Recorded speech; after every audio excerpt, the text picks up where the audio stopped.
Welcome. Welcome to What's Your Story? We've stepped out a little bit this evening. Again, thanks to the Hamilton Community Foundation, Miami University in Hamilton. We are usually downtown for our locations. We stepped out for a special evening tonight. Is everybody comfortable with this setting? Is this all right with everybody? Very excited at this point to, again, partner with the Culligan History Project and start part of their series of art in the region. And an area that's near and dear to my heart is Pyramid Hill Sculpture Park. And Mr. Rick Jones made the contact to have a talk with Mr. Harry Wilks to talk about his story, what he's done, what he's created here, and also thoughts about the future of the area. So again, I'd like to introduce you to Mr. Harry T. Wilks.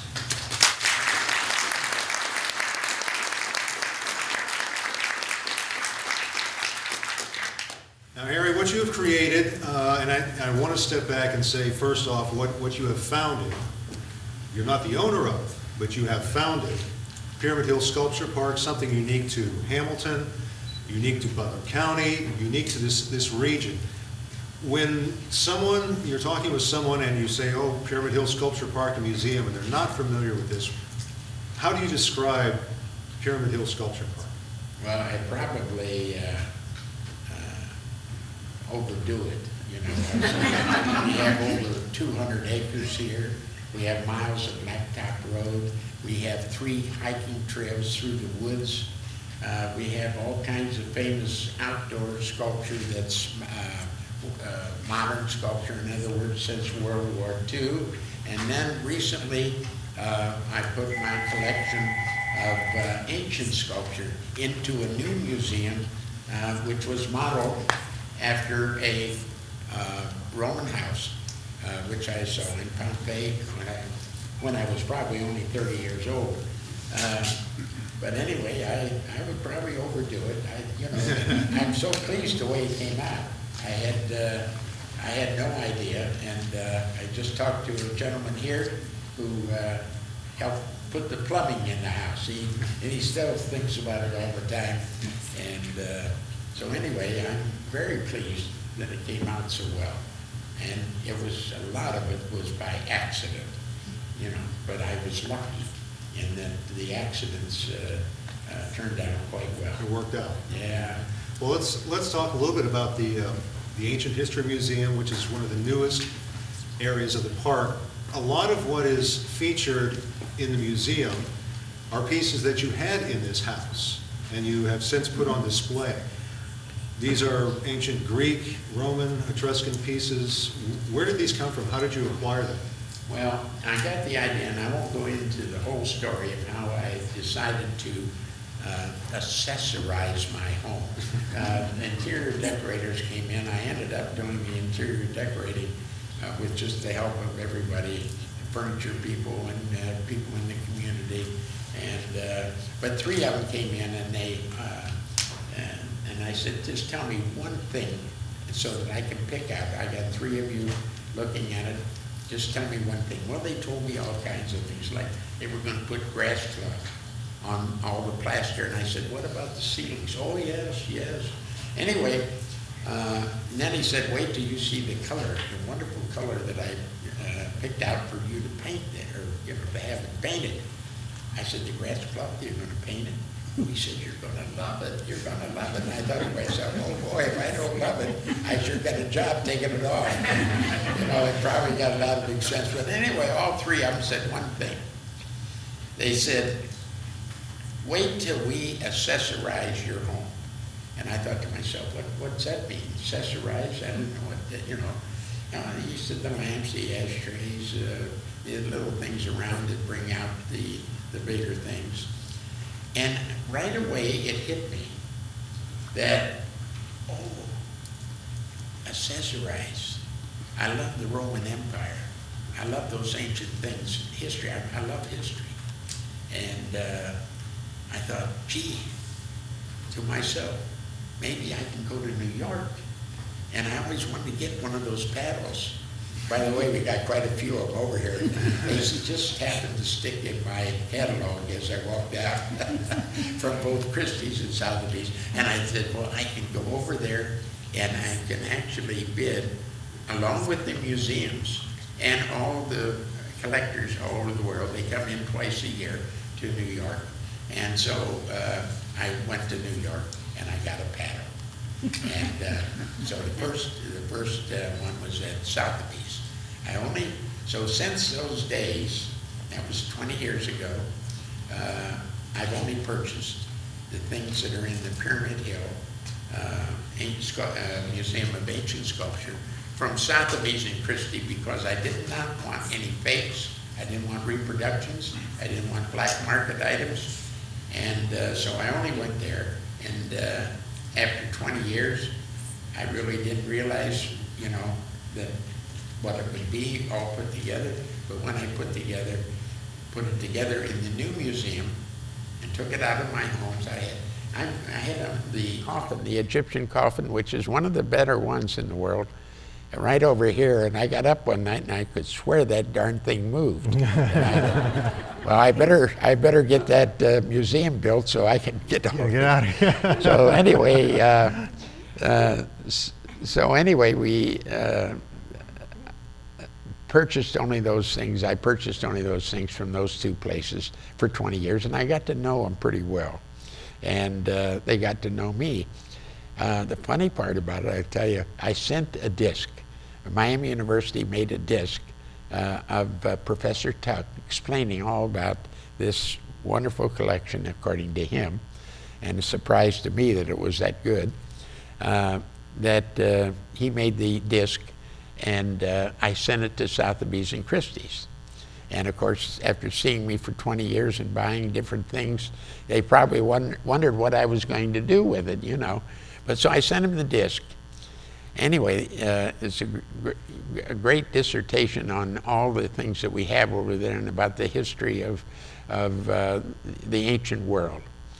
And anyway, 3 weeks later, Professor Tuck told me, he said, I got a call last week from Sotheby's. I said, oh, you did? I said, I know they looked at the disc because they called me about it.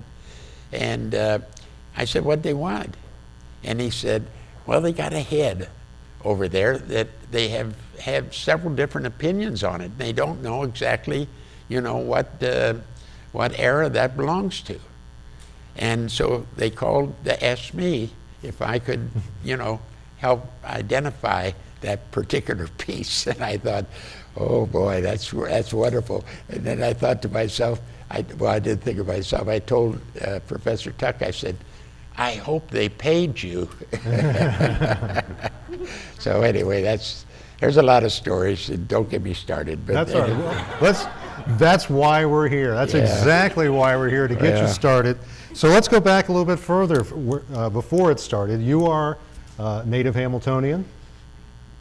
Yes. Well, I was born in Chicago, but my father built the coke ovens in New Miami.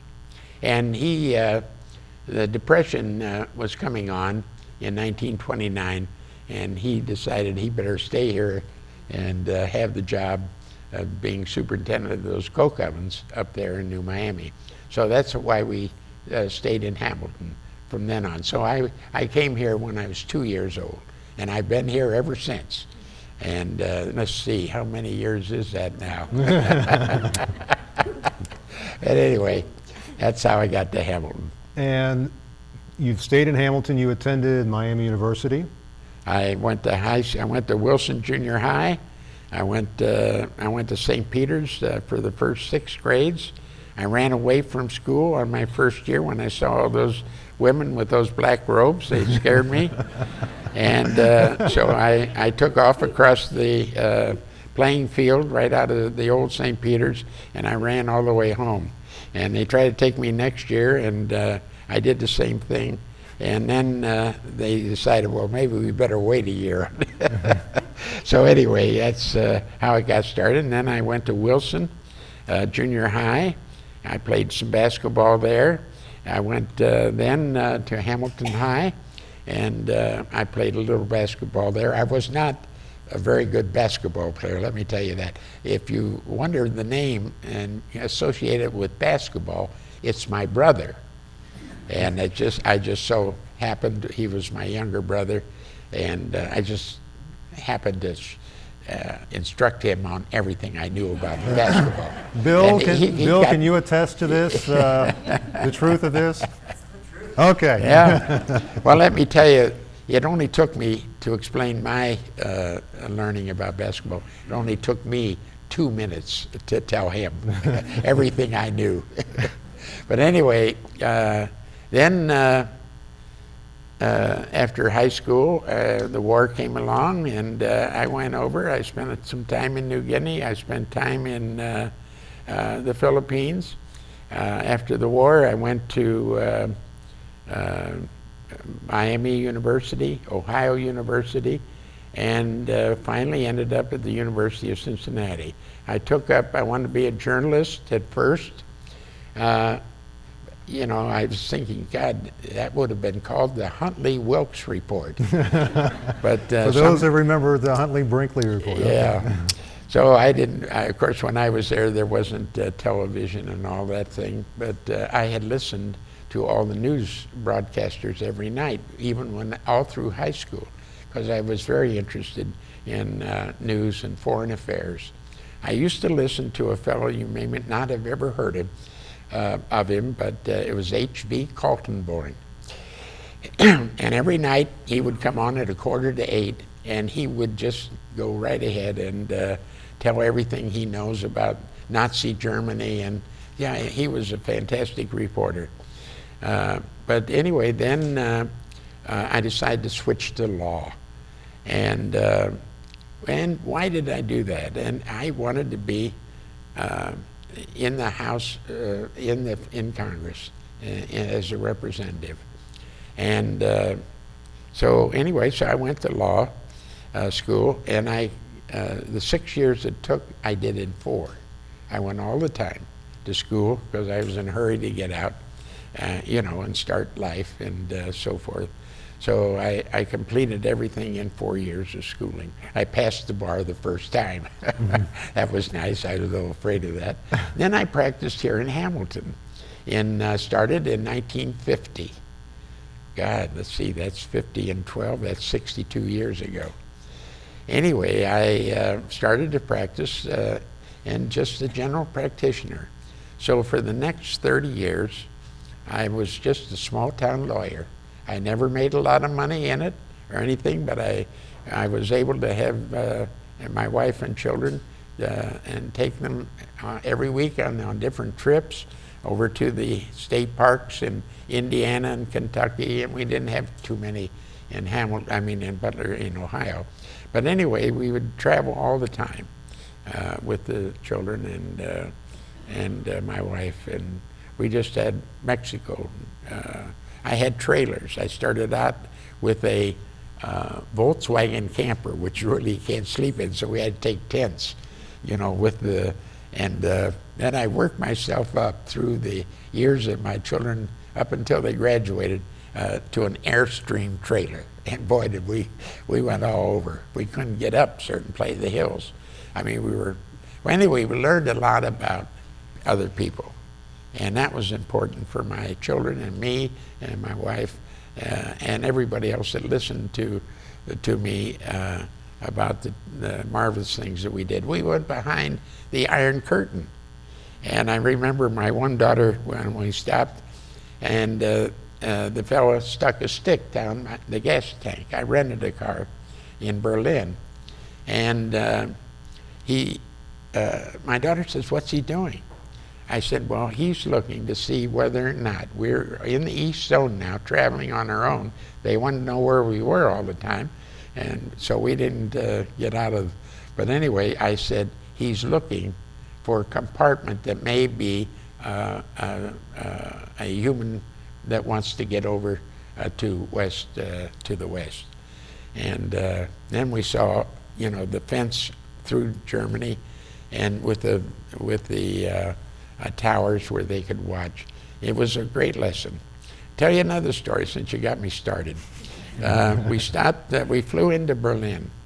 And I guess, so I spotted Richard Nixon. And I said, oh, I told my kids and everybody, I said, there's Richard Nixon. And they said, well, what's he doing here? And I said, and it just hit me. I said, he's going to run for president.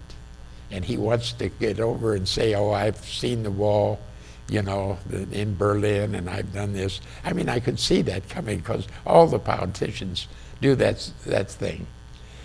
So anyway, that was an interesting story. I won't tell you everything because, you know, I had a machine gun stuck in my back by a Russian at Checkpoint Charlie. Checkpoint Charlie was the most famous crossing into the east. And I was taking pictures, and he stuck that machine gun in my back and said, no pictures. And I said, oh, I'm doing the west. I'm not facing over here. Anyway, that was a little episode that I thought was typical of the times. Anyway, So, John. on with the your legal profession. I hit it lucky. I mean, you know, I made some money. During my law business, I thought, well, I love to travel so much, and I didn't have any money except to raise my family and what I would make off of being an attorney in Hamilton. I handled some nice cases, but nothing really big, you know, not like nowadays, for God's sake, you know. But I was able to raise my children and so forth, and so I just was lucky. I invested in some stocks. I invested in downtown so I could go over and show them the office building because my office was downtown. I never owned apartments. I didn't ever deal with anybody except commercial real estate because I didn't want to, you know, have them say I got bed bugs in my place, you know. So anyway, I just did, and I did downtown, so I would be right there and go over to show them what I wanted to rent them. And I improved these buildings, were old 5 and 10 cent stores and everything, and I kept Hamilton rented, you know, for about 20 years. But I got the buildings, I thought, very cheap because the people that owned them in Cincinnati and so forth knew that the downtowns were going downhill. So they were started to sell out. And I bought these old buildings with the idea that I could improve them and keep downtown going, which it was very, you know, I rented Ohio Casualty, I rented to all kinds of law firms, you know, and so, not through the march of time, you could see Hamilton disappearing in the downtown. There wasn't many people on the street. It was going down, and I lost a lot of renters and so forth. And so I started to invest in some stocks. And so I'd pick out a company. I didn't know anything about stocks. I didn't know anything about anything. I just wanted to see what I could do. Well, I remember I bought 5 shares of something, and I made $20 today at the close of the market, you know. And then the next day I lost 50. But anyway, it was an experience. And then suddenly I hit a lucky stock that I thought, oh, I bought 5 shares, and I had $200 saved up. And I thought, oh, I'll try this company. And in fact, it was Mr. Fenton, the old Don Fenton, you know, who was in the bank at that time, a wonderful man. And I asked him one day, I said, what would you do if you were my age? I was 2 years practicing. And he said, find a young company. And I thought, okay. So I heard about a company in Cincinnati that was just starting. So in 1953, I purchased 5 shares, and it cost me $40 a share. And it didn't move too much because it was a small company. But I would go down every year to the annual meeting. There wasn't many stockholders at that time. And it just grew and grew. And a lot of people in Hamilton who knew what I was doing, and I would borrow money to buy stock. I told everybody, they knew it anyway, that Harry's buying, you know, this company and is really touting it as a great company, and to also telling them to also buy the stock. And some of them believe me, and they're millionaires today right here that lived in Hamilton. And my secretary died a millionaire, because every time I'd buy some, she would know it. I'd say, and she'd say, Harry, what should I do? And I said, should I buy? And I said, whatever you can afford, buy. Anyway, so it became very lucky for me. So I said, why should I practice law? After I got up to, I didn't even know how much I had. I could tell you a story how I almost sold it, which is a fantastic story. And if you want to hear that, I guess I could tell that. It's Okay, about, sure. okay. So in 1974, the stock for the first time went downhill. And it went to the 40-something at that time, down to $7 a share. And I had all this money that I'd borrowed, you know, on the buildings. I was doing remodeling on the buildings. That's where I learned about buildings, you know, from doing that work on remodeling. And I never did any of the carpenter work. I would come over at night after practicing law. I'd come over with a broom and clean up after the rest of them so that they could work the next morning. Anyway, so things were bad, and that was the worst year since the Depression that started in '29.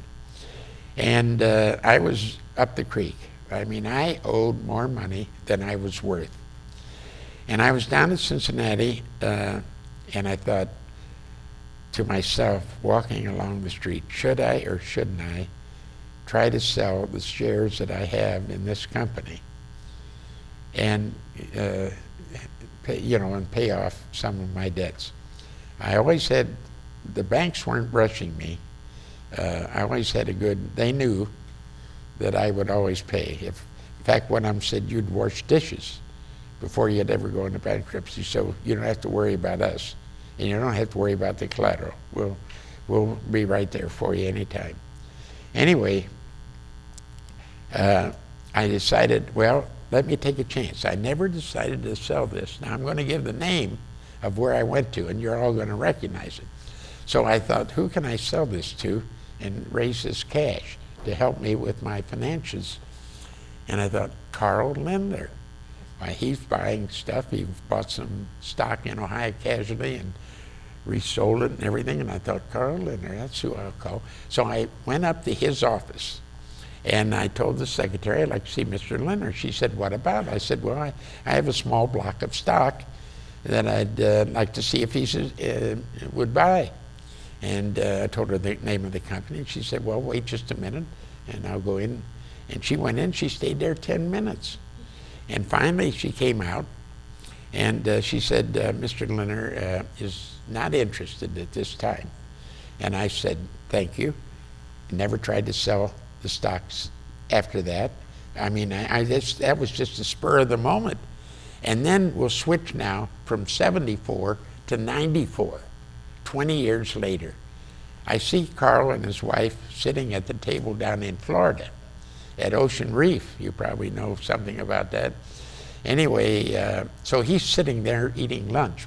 I'm on my way to the swimming pool, and he's eating lunch outside by the swimming pool. And I spot him, and I stopped again, and I said to myself, should I or shouldn't I? And so I thought, go ahead, you know, what the heck.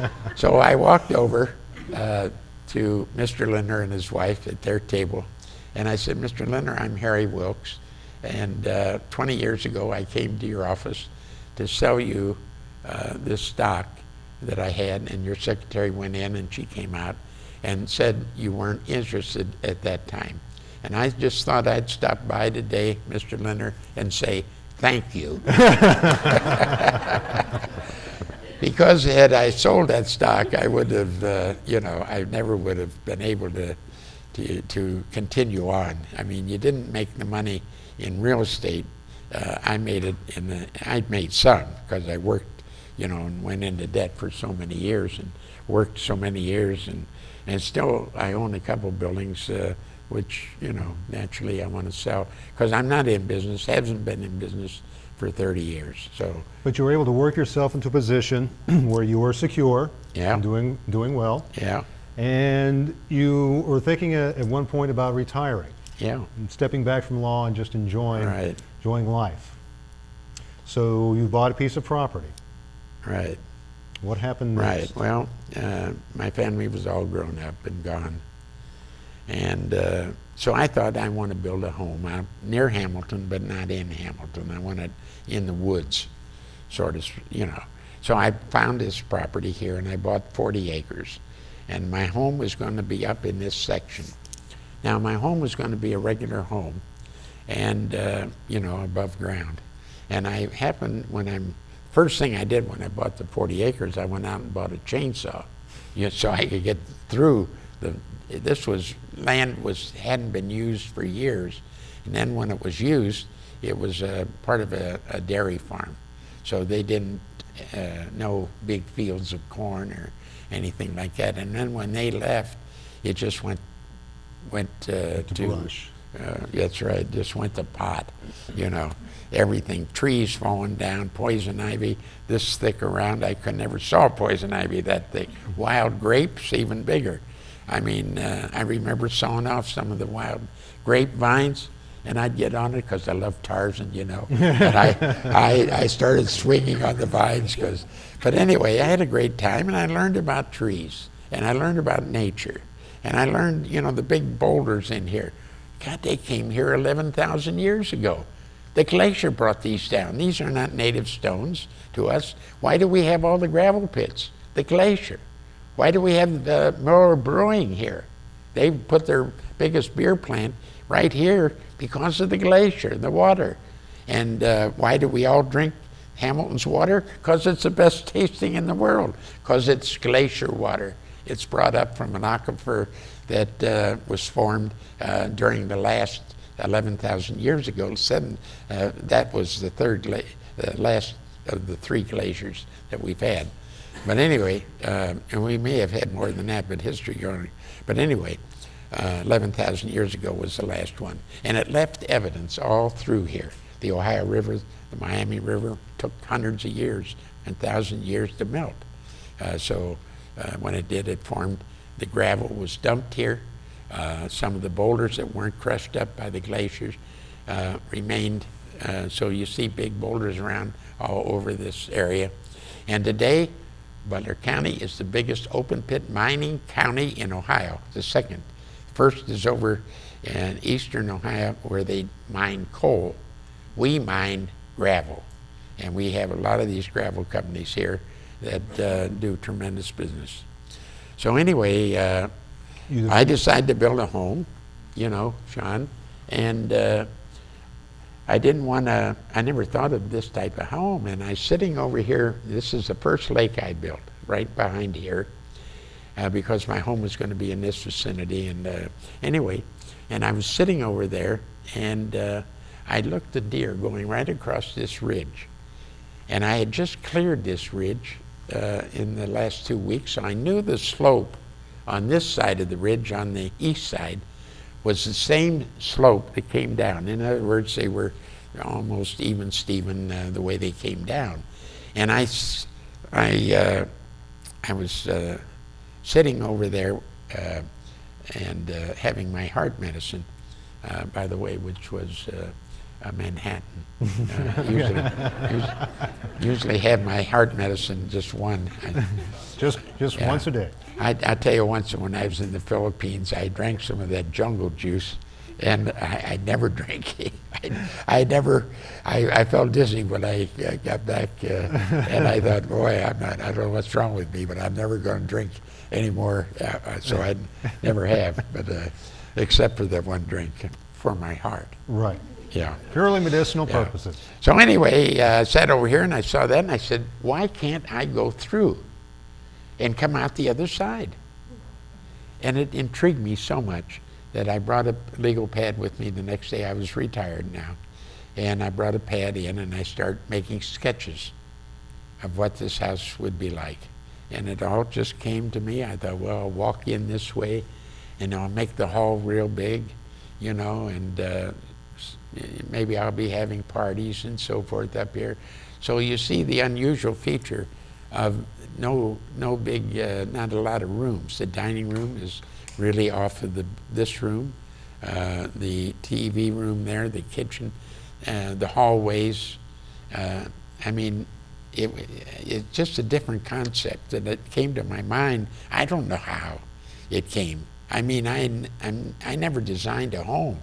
All I did was, you know, do remodeling work, and that's where I learned. I mean, the fundamental things about building, like, oh, that's a stud in it. You know, we'd going through the hall, and we'd tear down, and I said, I always thought that was a horse, but it's a stud. This is a part of the building. I said, well, you learn all kinds of things, you see, when you start out and don't know a darn thing.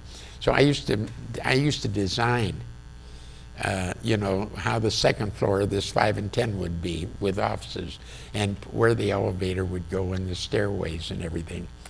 And I'll tell you how naive I was. In those days, we have to have an architect today, but in those days you didn't need one. And I would draw up the floor plan, just part of the building, and didn't draw the whole building.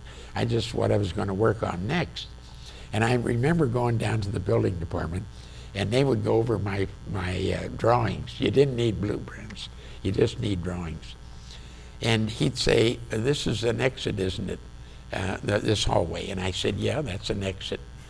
And he said, well, you need on an exit, you need 5/8 drywall instead of 1/2 inch.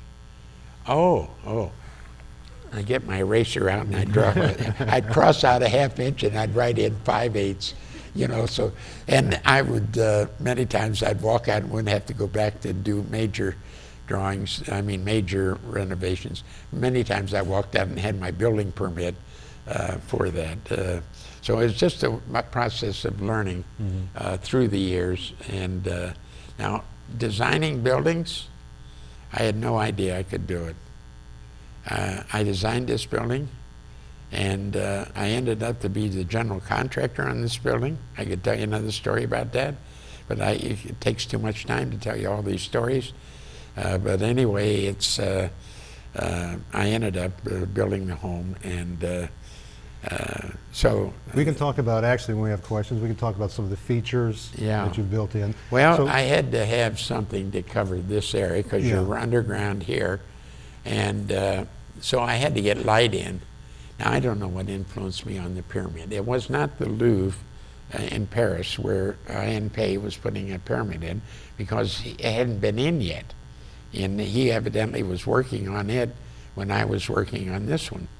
And so I thought, well, we'll put a pyramid. Now, I may have been from Egypt, you know, but it may have been, I don't know how I got the idea.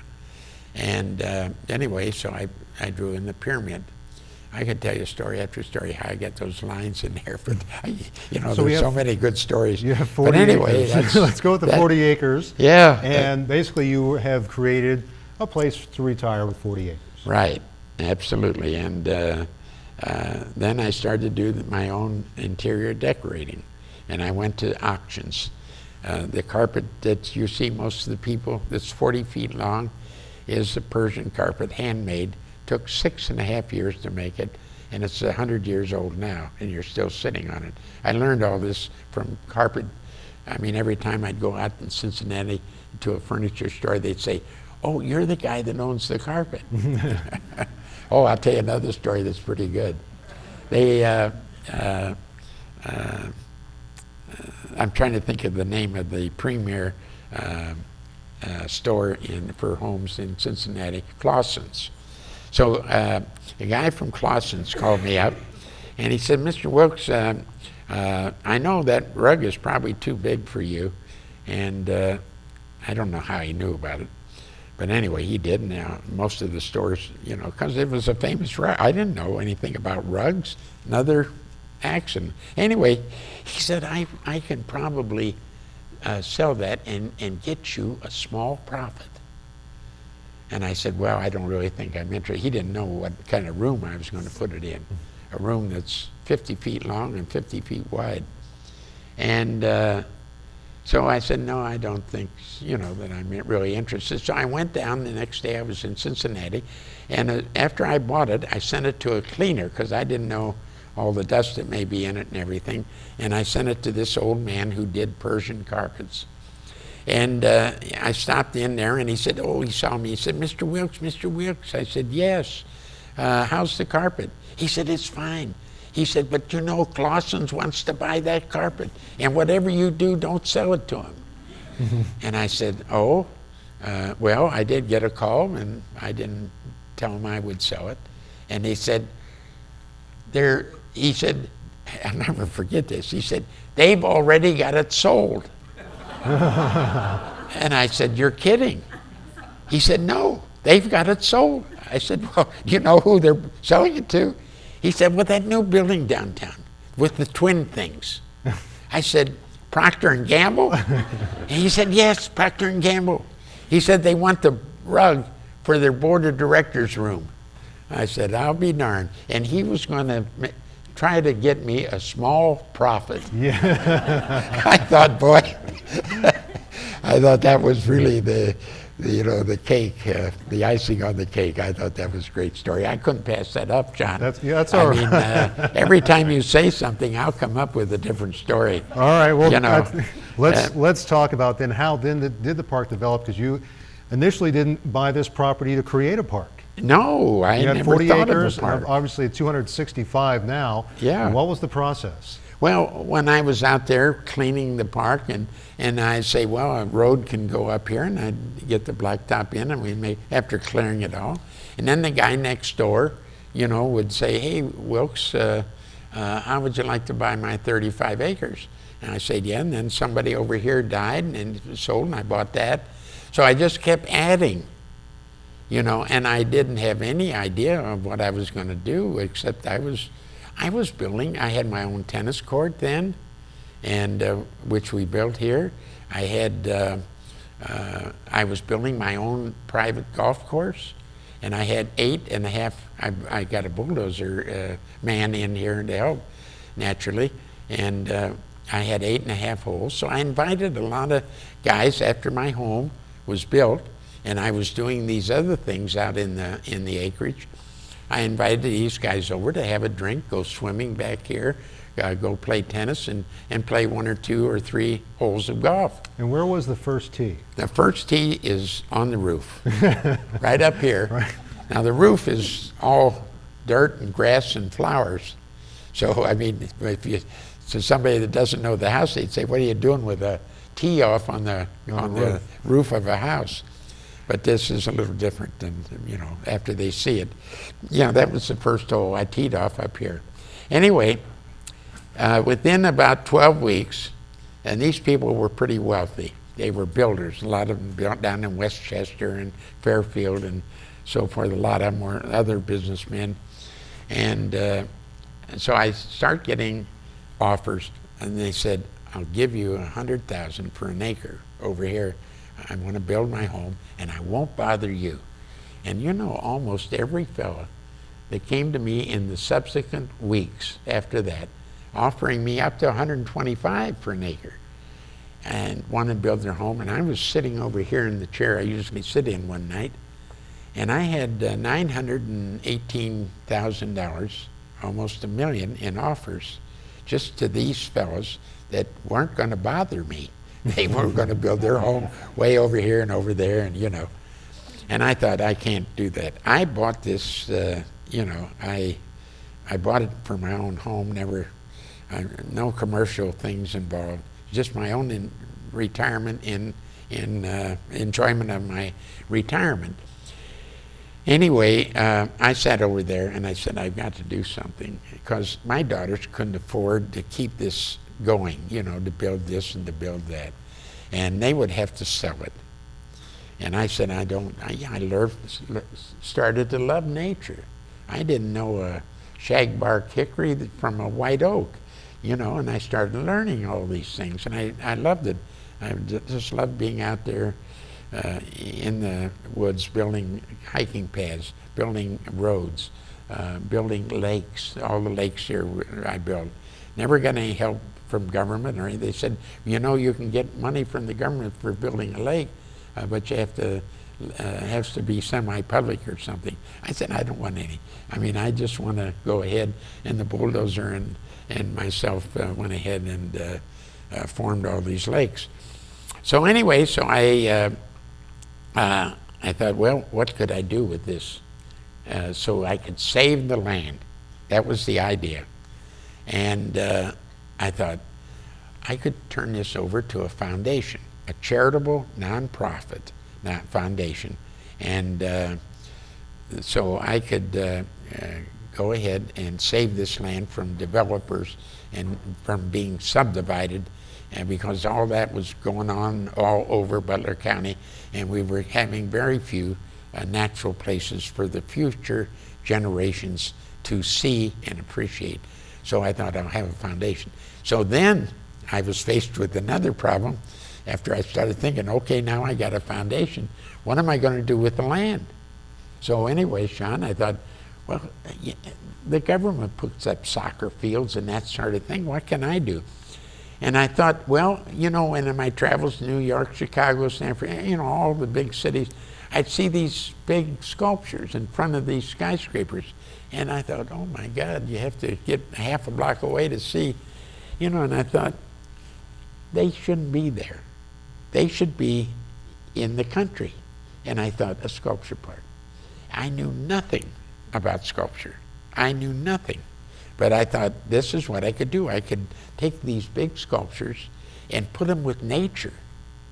And since the foundation was a nonprofit, everything would be open to the public here because it'd be a public. But we don't ever get money from any governments. I want to tell you that now. Even though it's open to the public, we don't get any tax money. We don't get any. We have to earn our own to do what we're doing. And we get grants. The Hamilton Foundation, one of which sponsors this, helps us, and Cincinnati Foundation and individuals and everything. We're now the largest nonprofit park, or let me say entity, in Butler County. We have the largest membership of any of them today, and we're the largest tourist attraction in Butler County today. We have people coming all over to Mrs. Ford, the Ford Foundation, and she was the daughter of Etzel, and she came down there and she loved it. Some people came in last week and said, do you know Edith Ford? And I said, from Detroit? And they said, yes. And I said, yeah, I know her. And they said, she just loves this park. And we came all the way down to Detroit to see it. And I thought, boy, I was thinking through my head, well, maybe I better get a hold of her and see if her foundation, or the Ford Foundation, could help us out. Yeah. But, you know, but anyway, it was, and we get people. I got a call 6 weeks ago from London, England, and they wanted to know about Pyramid Hill. They said, we heard about it, and we'd like to come out and take pictures, make a television program out of it. I said, you're kidding. He said, no. We want to do your home in the park. I said, when you want to come. They got a plane, flew over all the way from London with all their cameras, and they spent the whole day here. And they make a production, as they're a production company that works all over the world out of London, and they show these films all over the world to different stations. I think it'll be shown here. They're going to tell me when, but I think he said maybe October. Mm-hmm. So maybe next month we'll see it here. But anyway. So a sculpture park is created. It is a non-profit museum. It is Right. Basically an outdoor museum. That's right. You've turned over the land, everything to this nonprofit corporation, nonprofit organization, and now art is one of your great loves. Well, I thought the building the big sculpture would fit in this big land, mm-hmm. and I thought it should be with nature, not in front of some skyscraper. So anyway, I went to see some artists that did this work. I read about, you know, who did this work and so forth. And I would deal with them as to pieces that I would purchase. The first one that I really wanted was Abracadabra, which is up at the top of the hill. And it's 31 feet high. And I won't tell you what I paid for it, but I bought 2 more from this sculptor. And about 5 years later, which is about, it must have been 6 or 7 years ago, I had a dealer who deals in sculpture call me up and offered me way over $1 million for that one piece. And the man had died, the artist who I visited many times, and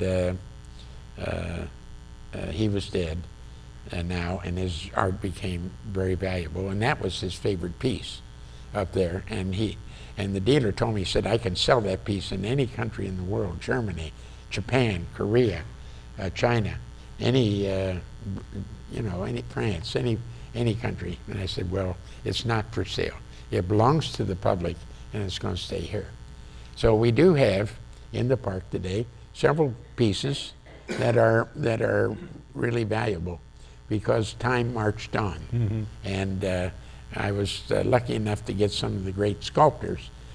In the modern age, that means sculpture after World War II.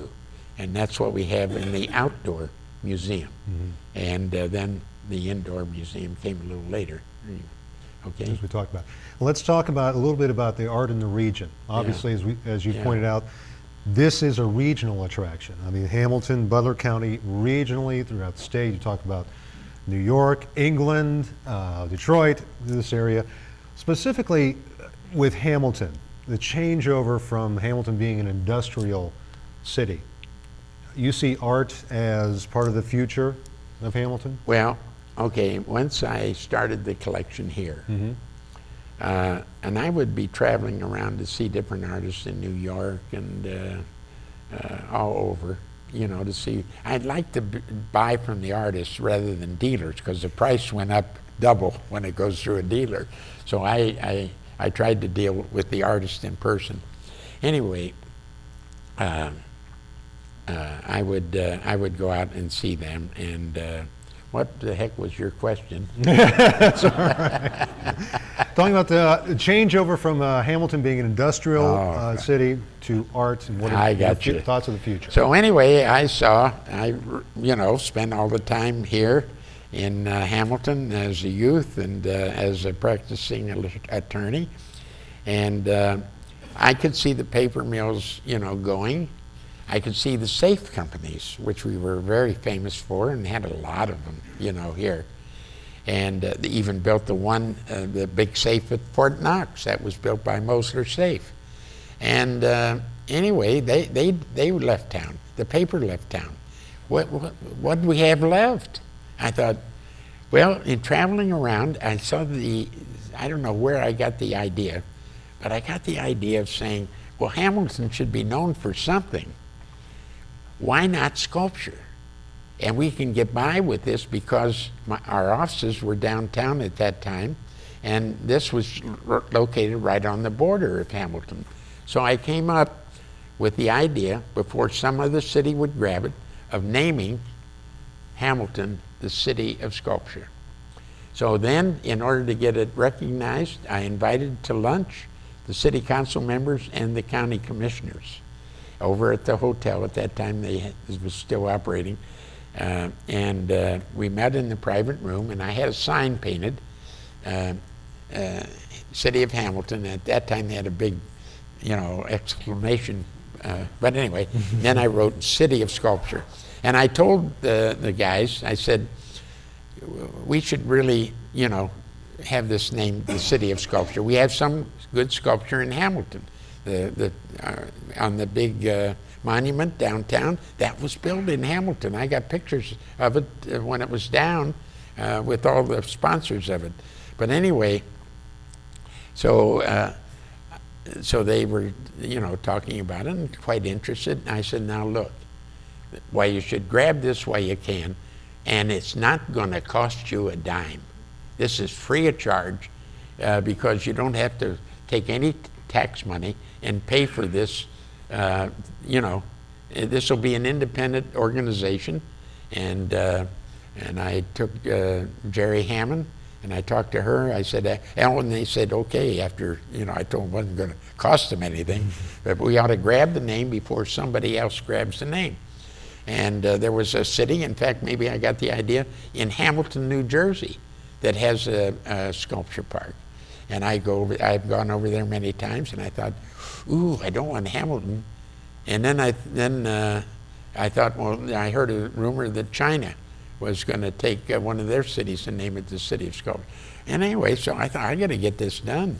So we got it done, and I talked to Jerry Hammond, and she decided that she would be the leader, the first officer, the president of the City of Sculpture. And then I appointed this gentleman right over here. That light is so strong, but you, and Bill became a member, didn't you, Bill? You were on that. And we met, and I said, I don't want anything to do with this. I got my hands full. I want the volunteers from the city of Hamilton to run this. And they've done a great job, And we're now known as the City of Sculpture. 9 months later, the governor even came into Hamilton and recognized us as the City of Sculpture. So anyway, that's how it got started, and that was another piece of luck, because now we're people from all over the United States who are in the field of art know that we're the City of Sculpture, and they say, "How did you get that?" I don't want to tell them this long story how we got it, but we got it, and then so it can't be stolen legitimately by any other city, and I think it will not go out of style, like, well, not out of business, like the paper, like the safes. So Hamilton, 1,000 years from now, can be known as the City of Sculpture. Very good. Now, you are not only the founder, inspiration for creating this museum, but you're also very interested in the arts, avid sponsor. You love the ballet, you love the opera, and you also sponsor an individual as well who... Well, many. The first one was this girl that went to New Miami, and the Hamilton Community Foundation said, why don't you help this lady? I had never given any money away at that time. I was just, I gave $50 or $25, and that's, to the regular, United Appeals and Salvation Army. But they said, why don't you see if you could give this girl sponsorship? She can't, a scholarship. She wants to go to college, but she's from a family where the father left, and her mother's working all day, and she is working after school. This daughter goes to New Miami, and help to support the other children, and. So I said, oh, well, okay, I'll go up in New Miami. I want to, So I went up to the school in New Miami, the old school, talked to the principal. Oh, this girl, she comes in the office and helps, grade A student. And so she was brought into the office, and I said, well, what do you want to do? She said, I want to be a nurse. And I said, oh, that's really nice. And so anyway, after talking a little more with her, I told the principal and Hamilton Community Foundation that I would give her a scholarship for the first year of nursing, which she was going to graduate right then, So, and I said, now the foundation, Hamilton Community Foundation, has to watch her grades, because if she has good grades in the first year, she'll get the second year. And if she has good, and they checked on her all the time. She graduated. Anyway, let me tell you what happened. About 20 years later, again, I don't know the exact year, but I went into a filling station, and I went inside when you had to do that before you could put your credit card in the pump now, but before that, you had to take it inside to somebody that was run your card through. And she saw my card, and she said, oh, you're Mr. Wilks. I said, yes. And she said, do you remember so-and-so? I said, yes, I think she was a student at New Miami. And she said, that's my daughter. And I mean, it was really kind of a, and I said, what is she doing? And she said, well, she's a nurse. And she has, I said, where does she live? She said, here in Hamilton. And she has 2 children. And I said, well, that's wonderful. She said, not only that, because of her education and being a nurse and everything, she's now head nurse down in one of the Cincinnati hospitals. And I about fell over. Right away, I started giving away more scholarships. I mean, and then to write me, you know, this is what happens. And that's why I'm urging people that have an excess to give it away while they're still alive. You know, it's so much better for everybody, even yourself. You know, you start learning a lot about people and a lot about what really helps. But I get letters all the day from, I'm the first one in our family to ever go to college. And I, geez, there I go again. I mean, it's 3 more scholarships anyway, so I don't know. I don't want to tell you how many I'm giving away. We could go on with stories, but we're going to open it up for questions so that you can get some stories that you've been looking for. Harry, you ready for questions? Yeah, I guess so. Okay. I hope they ask the right ones. Harry, firstly, I don't have a question, firstly, but I want to commend you for you supporting our young people like Connor with your resources. I think that's be commended. I know there's a lot of people that have that ability that don't do that. I'm very big on education for our young people. Thank you. Obviously, one of the topics we didn't get into, since we wanted to deal with the arts tonight, was that you have the Teacher of the Year, you have other scholarships giving to Miami University and other schools, individuals, as well as trips to Italy for education. So obviously that's something that's very important to you. It is, yeah. The more you do it, the more you continue to do it. I just made up my mind, you know, that I didn't, I wanted to give away at least 80% of, before I died. And I'm not planning on leaving very soon. I'm only 87 years old. So I got, you know, a lot to do in my bucket list. In fact, I'm meeting tomorrow with a young lady that I read about, and I heard about the Venezuelan project for underprivileged children and teaching them music and giving them, going back to the slums with their little violin. And it has worked miracles. In fact, one of the graduates in Venezuela of this musical program, and it's not run by the government, it was started by some gentleman down there. One of the graduates is now the most famous conductor in the United States. I asked, how could you get him to Cincinnati, to some people in the symphony, and they said, are you kidding? In fact, I saw him Sunday night on great performances, conducting in Vienna, Austria. It was a great program if you missed it, but this man is typically what can result. He would have been maybe any garbage collector or whatever in Venezuela, but he was inspired, and so many other children are. And so I'm meeting tomorrow to see if we can get a program like that started here, where the underprivileged can have their trumpet and have their violins and have piano form, and then they give a little concert after. It's a very inspiring program, and they stay in school longer, and they become much more things that they realize what they can do in life. You know, they have you know, most people don't realize the potential they have. You take a little kid and say, you think that you can teach him violin, he doesn't even know how to read music yet. But they learn so fast. It's amazing. So anyway, I don't know if we'll do it, but I'm listening to her. And you mentioned about the students we just came back from Italy. And for foreign study for high school students, these students were from Hamilton High because I wanted to take the first group from Hamilton High since I graduated there. And we're starting a foreign study for high school and college students and teachers too, in a villa in Naples, so that they can get the advantage of foreign and learn about other people and learn about other cultures and see the great things in those cities from thousands of years ago.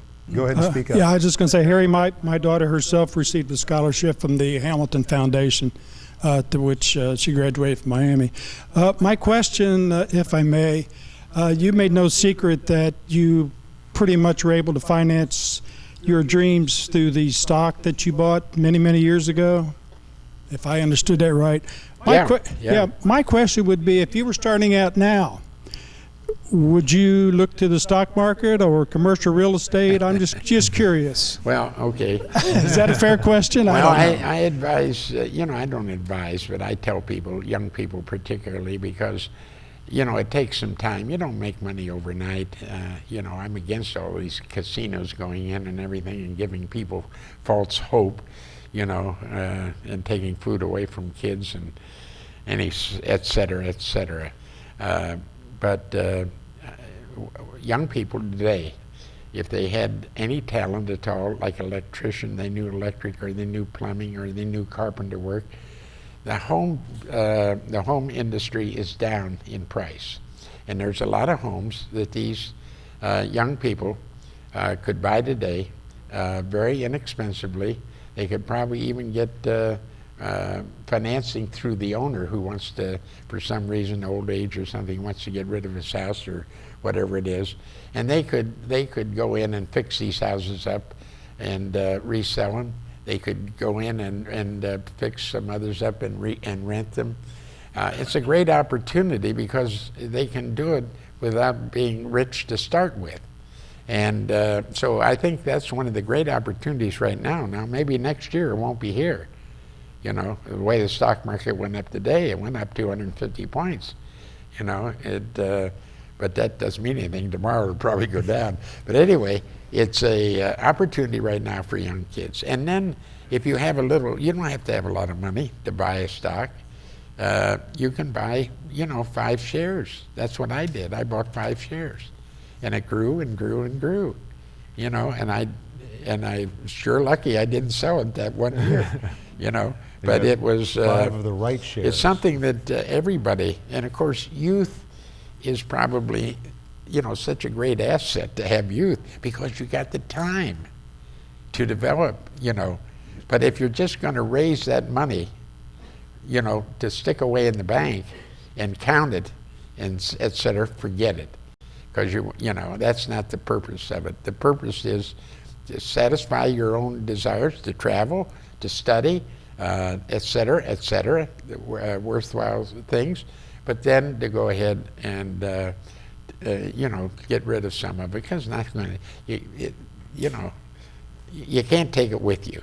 That's the thing, and you might as well do something good with it. Why do you want to sit there and have it stack up?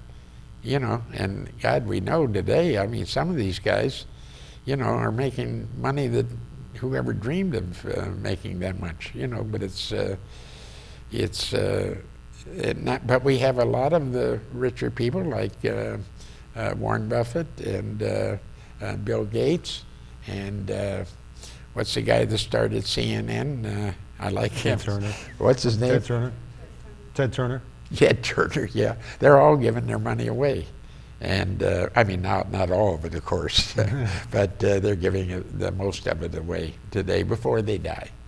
And they've encouraged now other people, both moderate means and very rich people, to do the same thing. And so you can see that there's a lot more money going into charitable work than we have ever had before. But more people can afford to do that. And I don't want any credit for what I did. It was just that I never lived high on the hog. I mean, I built this because it was an art thing, and I didn't know what I was doing. I was just fiddling around with a pencil and paper, and I was lucky, you know. I mean, same way with when my first trip to Pompeii, when I was about 32 years old. I got the idea of a Roman house, and I was thinking that's a home I'll have when I get some money and get older. And I had all kinds of, you have to come down, I'll explain to you where where my underground passage was from my sunken bathtub out to the swimming pool. It's, where do you see the house? The museum, it's a museum. And, and I might as well say also, this will never be sold. This is going to be another museum. But I'm in no hurry to go, but I am planning ahead.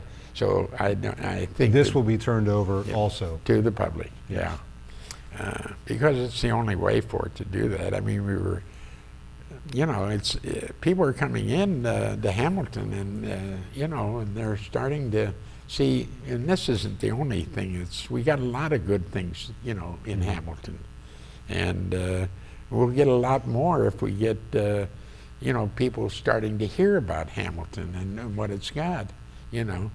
So it's things, you know, work on each other to get bigger, like a snowball. It gets bigger and bigger as it progresses.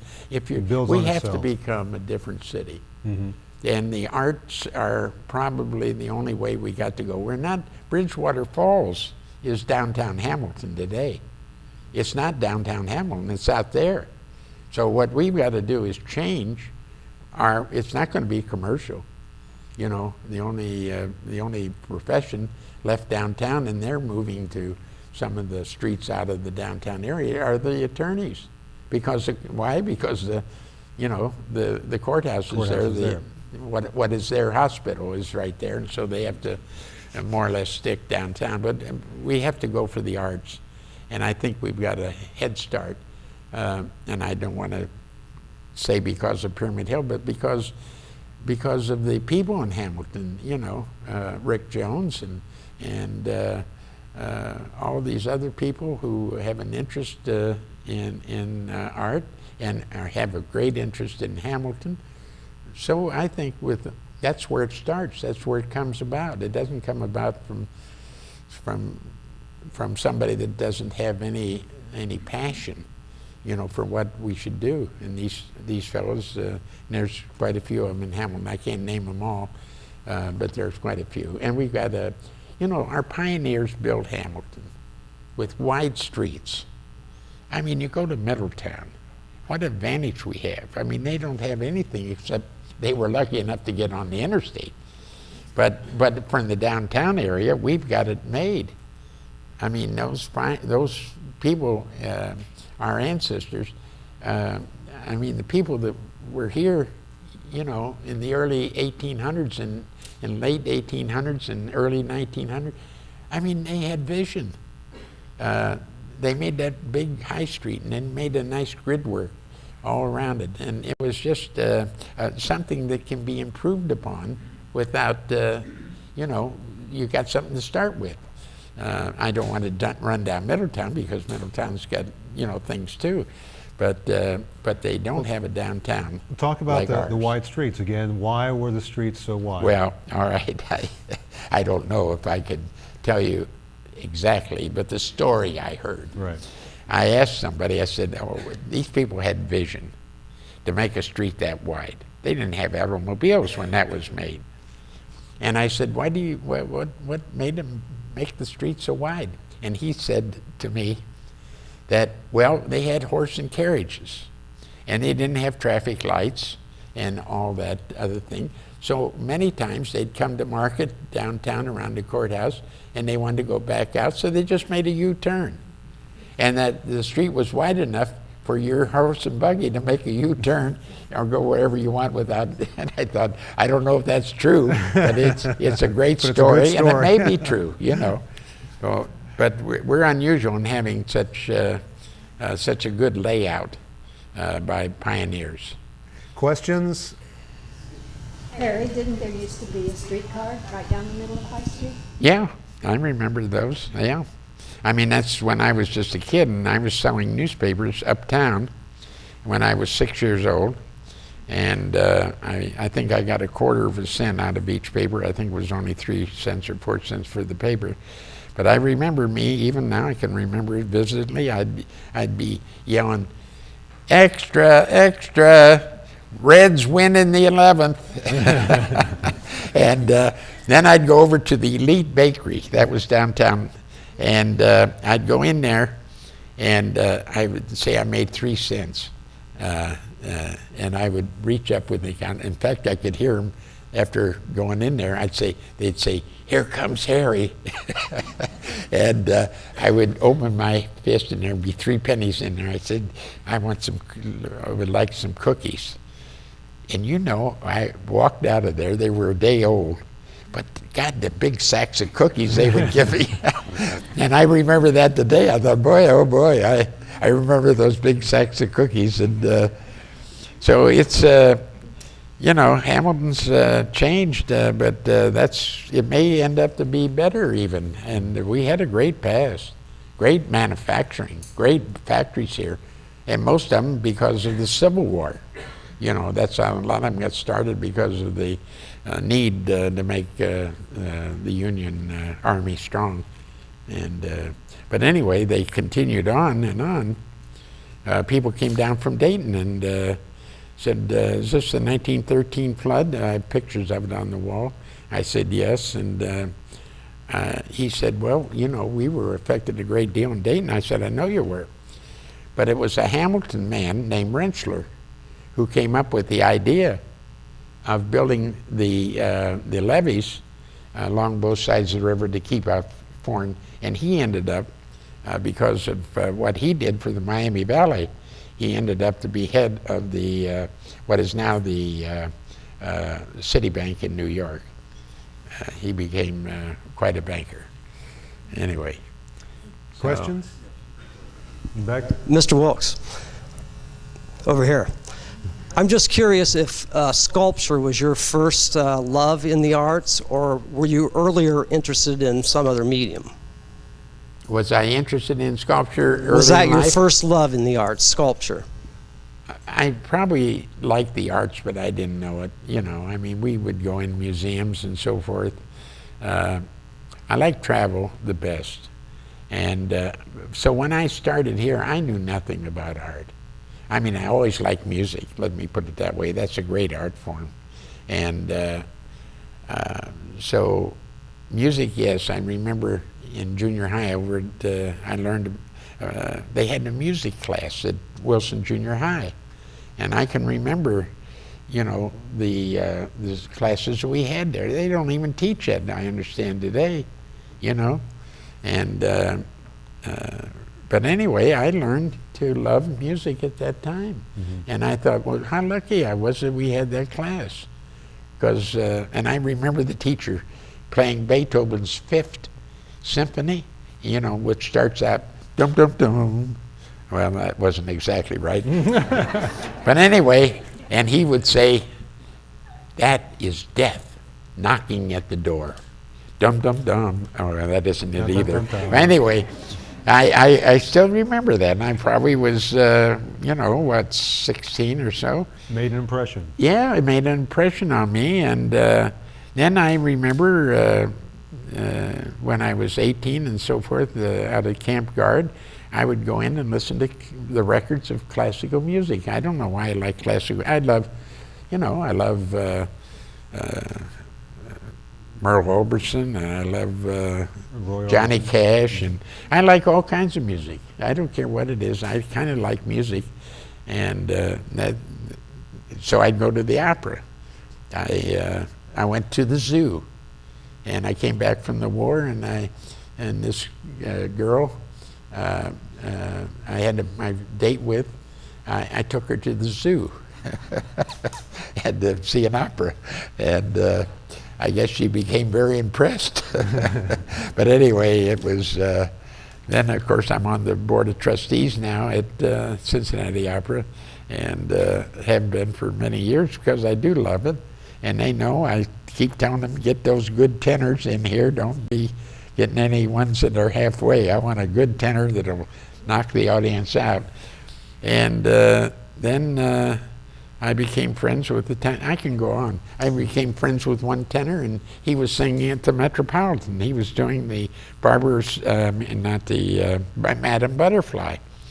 And so he invited me to come to the New York to hear him, and gave me a pass to get also down in his dressing room and everything.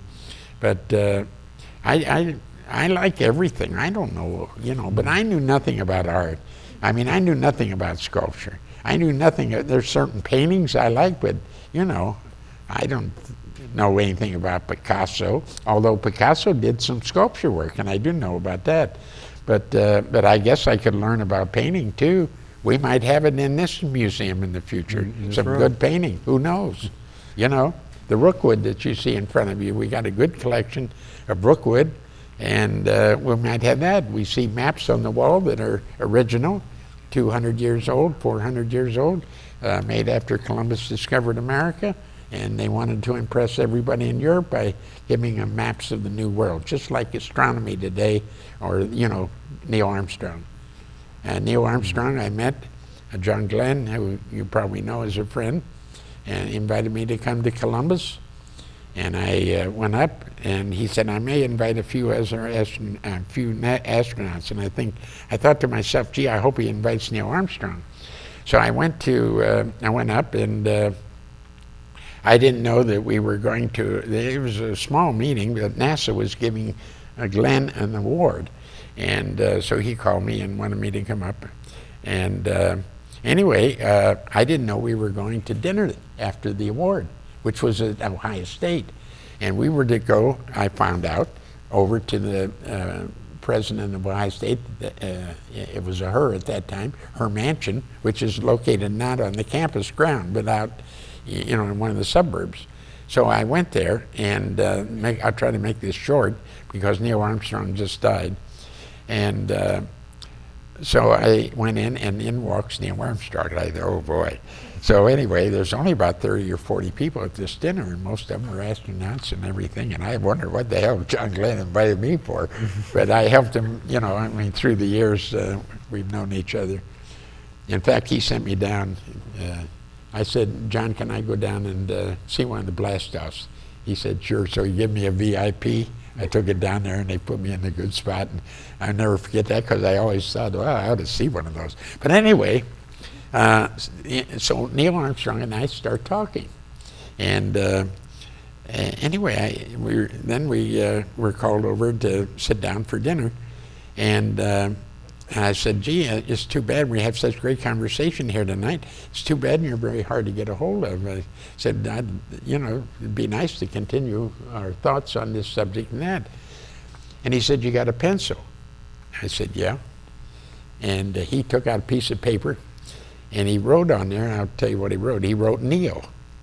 And then he wrote his email address, because he would go out every morning. He would email people and get the emails that he got. He was into it, and he gave me his email address. And I went back to the office. The next morning I walked in, and I told the fellow that keeps all my numbers and everything, I said, put this away so we don't lose it. And he said, he looked at it, he said, did you meet him last night when you went? I said, yeah. He said, this is his email address, Neil Armstrong? I said, yes. He said, do you know what this is worth on eBay? Honest to God. Anyway, there's a lot of stories about that. Yeah. We're going to need to wrap up. A lot of people I want to thank, but do you have any final thoughts or statements you'd like to say while we have here? That's a wide open question. One of the things I guess you kind of addressed was the arts and the future of Hamilton in this area. Art may be a major part of that. Well, I just think that's the future of Hamilton. I mean, I don't think we can ever become at least in the next 50 years, maybe commerce will come back, maybe factories will come back from China or whatever, but anyway, that's not in our future. I mean, I saw all these factory buildings, you know, being torn down, and we're not into that now. We could be into small factories, but the main purpose of Hamilton could be the arts. I mean, we could get a lot of tourists in here and a lot of symposiums and conventions and so forth if we're known for some good art. And we got to, you know, start on that now, and probably that's the path we should take if we want Hamilton to be built up again. I think that you can see it happening in other cities. I mean, and they're getting a lot of publicity and tourists and travel, and you know, it's just and then there are people who live here, what it means to them. You can't just think of people coming in from out of town. And what about the people whose kids go to a little art school here, or dancing or music or painting or sculpture?